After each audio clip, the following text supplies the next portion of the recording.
Hi everybody, and welcome back to FANG Friday. This is Ross Healy, the Chairman of Strategic Analysis Corporation and a Senior Portfolio Manager at McNichol & Associates Asset Management. Well, this was a kind of an interesting week. Just as a very, very quick vignette, the Fed came out and said that they were going to stop the banks from buying back the stocks, and the stocks promptly cratered. Well, of all of the crazy things to have happened, I would have thought that the stocks would have shot up, because finally all of those nice earnings that the banks have been making would stick to the bottom line. However, ours is not the reason why to argue with the market. We just watch it and shake our heads sometime. Anyway, let's go and take a look at the FANGs. But before we do, remember to like this video so that I know that you want to see more of what we do here at SAC. And if you haven't already subscribed to our YouTube channel, make sure that you do, so that you get these videos every Friday when we publish them. If you are a new viewer today, then and want to know exactly what I'm talking about when I review some of our proprietary charts, then go to strategicanalysis.ca and watch some of the introductory videos. Or go back actually and watch some of our other FANG Friday videos. We've been now doing this for more than a year now. And I hope that you'll enjoy the future as much as we have enjoyed doing the past. Okay, let's start with Apple. And here we can see that Apple has broken out over its HB3, which is 16 times its book value. It's now been confirmed because we've had our 3% five-day rule, of course, confirmed, and it would very much appear as if the stock is heading higher. We have to be a little careful, however, because Apple has been buying back stock, and when we get the next balance sheet, which will be probably in another month, I would guess, we are probably going to see that the trend of those structural breakpoints, which by the way is this trend of the balance sheet, okay, the book value, is probably going to be a fair amount lower than it is right now. So don't look at the HB4 $440 as being your target.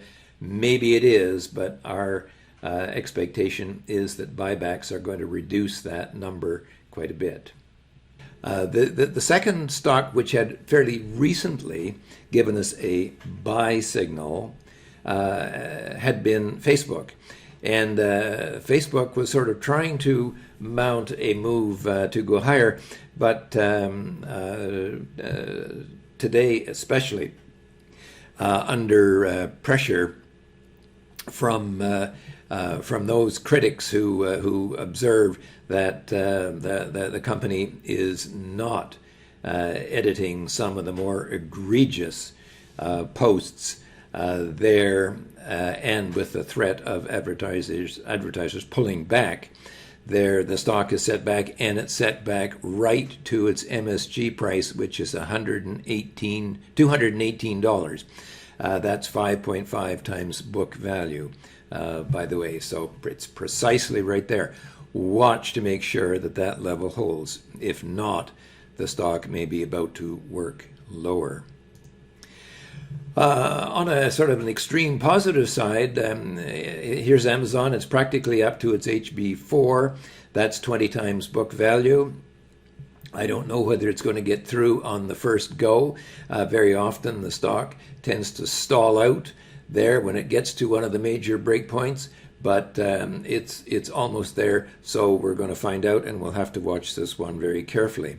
And the other stock, which is almost at our target, and which we've had on our buy for a long time now, has been Microsoft, and it's only $5 away from its HB2, which is 12 times book value.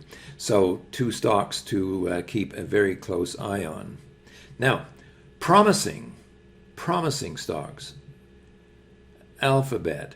Look at that. It's been struggling and struggling at its mid-super growth price, which is 4.5 times book value. Sorry, it's low super growth price, 4.5 times book value.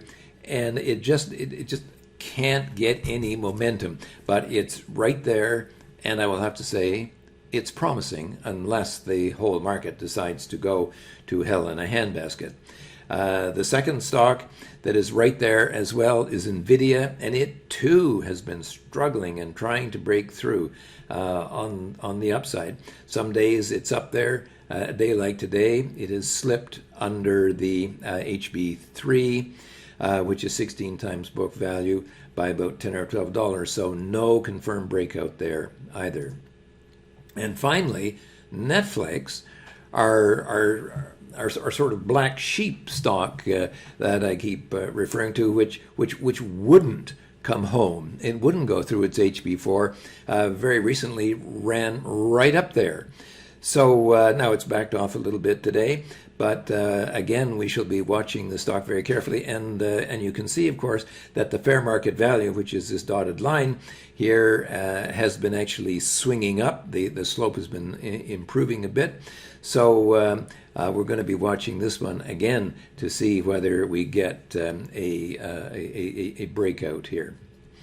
Now, every week I do try to give you a kind of a takeaway, and I want to talk about a very interesting kind of technical pattern that occurs in SVA. And to do that, I'm going to turn to Zoom video.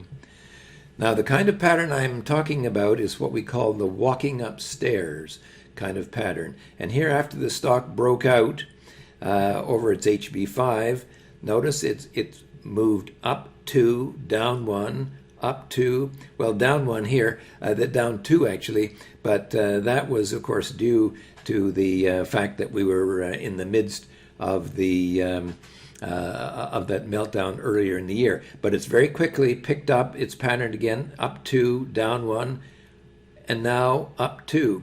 And at the price that it's at today, it is precisely at, if there was an HB, if I had an HB9 line here, it is precisely at the HB9. So after a nice move up of 2, I would not be surprised to see that stock set back. I'm not saying that it's topping and finishing. I'm just saying that based on the pattern of the last few months, I would not be surprised to see a 1 breakpoint check back.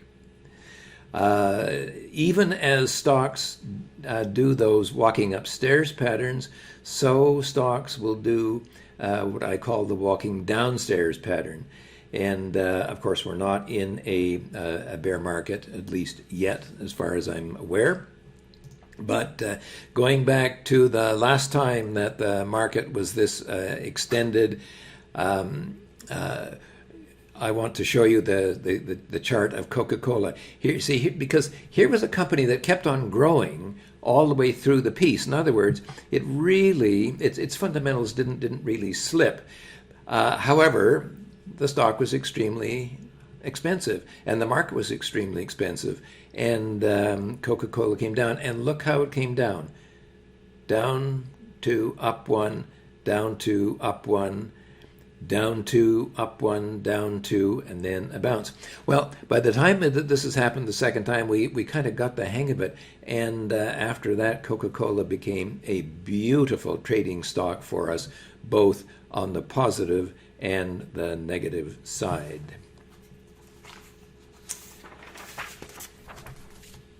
Anyway, that's it for Fang Friday this week. I hope that you've enjoyed it, and in particular my little vignette at the end. If what you see has interested you and you are not a subscriber and you want to take the next step, then go to info@strategicanalysis.ca. Reminder that clients get all kinds of benefits not just access to the 3,000 charts of North American stocks in both Canada and the United States that we cover, but we have daily commentary, trade ideas, and of course weekly webinars where we go into the nitty-gritty of what has been going on. When you sign up, I will remind you, I personally take you through our system on a one-on-one basis on a video conference and show you how you can use the SVA system to become a more confident and profitable investor. If this sounds like something you'd enjoy, then let's take the next step together. For now, this is Ross Healy, the chairman of Strategic Analysis Corporation and a senior portfolio manager at McNichol & Associates, reminding you that nothing, including investing, is difficult if you have the right tools. I'll see you next week. Have a good one.